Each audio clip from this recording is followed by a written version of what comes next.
Bismillahirrahmanirrahim. Assalamualaikum warahmatullahi wabarakatuh. Di sini kami dari kelompok 13 yang beranggotakan Amar Zair Maula dan saya sendiri, Ummu Haniah, akan mempresentasikan hasil kerja kami mengenai materi implementasi Total Quality Management Perspektif Ekonomi Syariah. Yang pertama mengenai latar belakang perlunya perubahan. Perlunya perubahan total ini dikarenakan cara menjalankan bisnis dengan TQM itu berbeda sekali dengan cara tradisional. Nah, perbedaan pokok berupa karakteristik ini mencangkup unsur-unsur TQM. Yang pertama ada fokus pada pelanggan. Yang kedua, obsesi tinggi terhadap kualitas.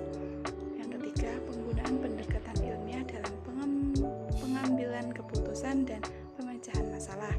Yang keempat, komitmen jangka panjang. Yang kelima, kerja sama tim. Yang keenam, adanya keterlibatan dan pemberdayaan karyawan. Yang ketujuh, adanya pendidikan dan pelatihan yang bersifat bottom up. Yang kedelapan, ada kebebasan yang terkendali. Dan yang terakhir, kesembilan, adanya kesatuan tujuan. Yang kedua yaitu persyaratan implementasi TQM. Yang pertama, komitmen dari manajemen puncak. Hal yang harus ada agar TQM dapat menjadikan cara perusahaan itu menjalankan bisnis adalah komitmen utuh dari manajemen puncak. Yang kedua, komitmen atas sumber daya yang dibutuhkan. Implementasi TQM tidaklah mahal. Nah, meskipun demikian, segala sesuatunya itu membutuhkan biaya. Nah, biayanya itu bisa dibutuhkan sebagian besar digunakan untuk pelatihan itu sendiri. Ketiga, organization with steering committee. Nah, persyaratan ketiga ini pada level puncak, apapun istilah atau namanya itu, yang pasti harus diketahui oleh orang yang menduduki posisi puncak dalam struktur organisasi dan anggota atau bawahannya. Nah, yang keempat, perencanaan dan publikasi. Nah, setelah diperoleh komitmen dari manajemen puncak, nah, selanjutnya melakukan perencanaan dan publikasi. Ini ada hal-hal yang harus dikembangkan. Yang pertama, pernyataan visi perusahaan. Yang kedua, sasaran dan tujuan umum. Yang ketiga, rencana implementasi Total Quality Management. Yang keempat, program penghargaan dan pengakuan prestasi. Yang kelima, pendekatan publisitas. Yang keenam, semua karyawan perlu mengetahui apa yang sedang terjadi sepanjang waktunya. Dan yang terakhir yaitu infrastruktur yang mendukung penyebarluasan dan perbaikan itu berkesinambungan. Selanjutnya yaitu peranan manajemen implementasi Total Quality Management. Nah, peranan itu merupakan tanggung jawab, perilaku, atau prestasi kinerja yang diharapkan dari seseorang yang memiliki posisi khusus. Nah, selain melaksanakan pemimpinannya, diharapkan dapat memotivasi dan mengarahkan para karyawan untuk mencapai tujuan organisasi. Nah, dalam mengatasi penolakan terhadap perubahan tersebut, manajemen puncak dapat menggunakan salah satu strategi, yaitu yang pertama pendidikan dan komunikasi, kedua partisipasi dan keterlibatan, yang ketiga fasilitas dan dukungan, yang keempat negosiasi dan kesepakatan, yang kelima manipulasi dan cooptation, dan yang terakhir paksaan secara eksplisit dan implisit hasil analisis. Yang selanjutnya yaitu ada tahapan implementasi TQM.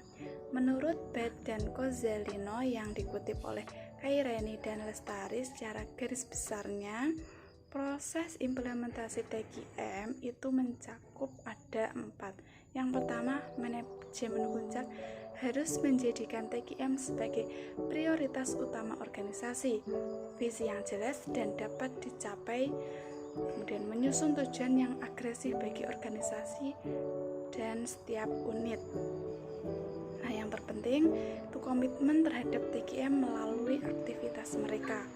Yang kedua, budaya organisasi harus diubah sehingga setiap orang dan setiap proses penyertaan proses TQM. Nah, segala sesuatu yang dikerjakan itu diselaraskan untuk memenuhi harapannya konsumen. Yang ketiga, kelompok kecil dikembangkan pada keseluruhan organisasi untuk memahami kualitas, identifikasi keinginan konsumen, dan mengukur kemajuan dan kualitas. Nah, masing-masing kelompok ini bertanggung jawab untuk mencapai tujuan mereka. Sebagai bagian dari tujuan organisasi dari keseluruhan. Yang terakhir yaitu perubahan dan perbaikan berkelanjutan harus diimplementasikan, dipantau, dan disesuaikan atas dasar hasil analisis pengukuran. Yang terakhir yaitu tahapan implementasi TQM. Menurut George dan Waymaker itu menyatakan bahwa ada 6 fase utama dalam implementasi TQM. Yang pertama yaitu komitmen manajemen senior terhadap perubahan. Yang kedua, penilaian sistem perusahaan baik secara internal maupun eksternal. Ketiga, pengembangan fokus pada pelanggan. Keempat, pengembangan TQM dalam perencanaan strategik, keterlibatan karyawan, manajemen proses, dan sistem pengukuran. Kelima, penyesuaian dan perluasan tujuan manajemen guna memenuhi dan melampaui harapan pelanggan. Dan yang terakhir yaitu perbaikan atau penyempurnaan sistem. Cukup sekian presentasi dari saya, kurang lebihnya saya mohon maaf. Wabillahi taufiq wal hidayah. Wassalamualaikum warahmatullahi wabarakatuh.